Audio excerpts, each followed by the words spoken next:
For years their opinions and demands from their government have been ignored. They could contain their anger no more. The burning of the ruling party's headquarters in Cairo is perhaps the most symbolic culmination to days of protests across the country. Tens of thousands of Egyptians in the capital ignored the curfew.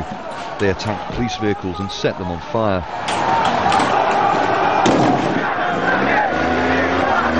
With the police unable to control the crowd, the military was called in. Tanks rolled through the streets as thousands chanted for President Hosni Mubarak to step down. They accuse his government of institutionalised corruption, cronyism and repeated vote rigging. In November, the ruling NDP won over 90% of seats in parliamentary elections. The eventual outcome of these protests is still difficult to predict, but one thing is certain. Inspired by the downfall of Tunisia's long-serving president, these acts of defiance suggest Egyptians have lost their fear. A population long seen as being politically apathetic, a country which had given up on bringing political change. In anticipation of the rallies, the government completely shut down the internet on Friday morning and jammed phone networks.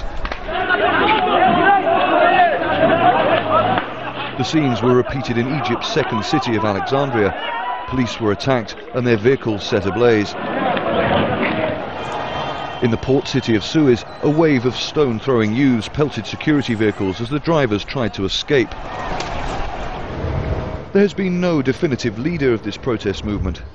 Nobel laureate and pro-reform campaigner Mohammed El-Baradei was one of many people down in a mosque as tear gas and water cannons rained down on the protesters outside.